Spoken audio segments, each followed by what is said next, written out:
እንዴት ናችሁ ብዬ ስደውል እንዴት ነሽ ደህና ነሽ ወይ ገንዘብ ለምን አትልኪ? የለም እኮ ሰላምታ የለም፣ ሰላምታ የለም፣ የለም ሰላም የሚለኝ ሰው የለም። እንዴት ነሽ እንዴት ነሽ? ትንሽ እኮ እንትን ተቸግሬ ምናምን። የስንታችሁን ቀዳዳ ልሸፍን እኔ? የስንታችሁ ቀዳዳ ልሸፍን? የትኛውን ልሸፍን? ለአንዱ ልጅ መሆን ያልቻልኩት የማናችሁ ልሸፍንላችሁ? ቆይ እንዴት ነው የማስረዳችሁ እናንተ? ልክ ደሞዝ ቀጥሪ ይደውሉና ልጅ ምናምን የለም እንዲሆነ እንዴት ወይንሽ ምን ልሁን እኔ ምን ልሁን? እሺ ለልጅ አንድ ሱሪ መግዛት ያልቻልኩ ሰው ለሁላችሁ መሆን ይችላል እንዴ? የደሞዝ ቀን ለምንድን ነው ትዝ ብላችሁ? ምን አለ እንደዚህ እንኳን ብናፍቃችሁ ሳዳስ ብትፈልጉኝ፣ ቆይ ሳዳስ ብትፈልጉኝ ከነጉለቴ ብትወዱኝ፣ ከነጉለቴ ብትወዱኝ እህቴ እንዴት ነሽ መባል እራሱ እፈልጋለሁ እኮ ማርያምን እፈልጋለሁ። እህቴ እንዴት ነሽ? ልጄ እንዴት ነሽ?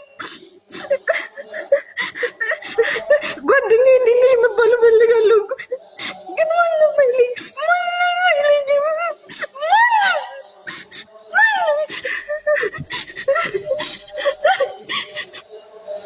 ማንም ሰው አይለኝም።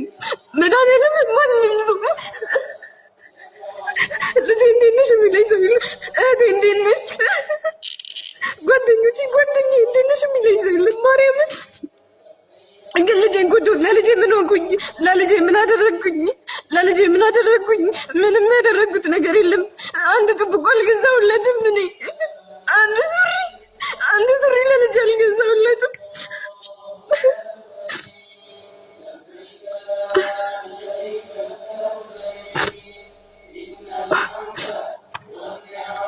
አንድ ሱሪ ለልጄ፣ አንድ ሱሪ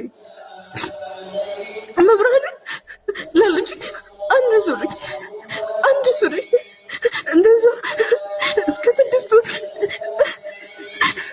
9 ወር ብቻ ቢያምረኝም አፌን ዘግቼ እየተሰደብኩኝ እየተረገምኩኝ ለልጄ ስል እየተረገምኩ ልጄን ታውቃላችሁ? እግዚአብሔር ምስክሬ ነው። 1 አመት እንኳን እንደ እናት አላጠባሁትም። 1 አመት ልጄን አላጠባሁትም። እኔ ልንከራተት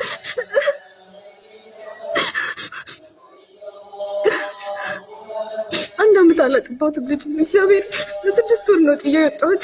6 ወር እንደዚህ ልብሴን ሳይለቅ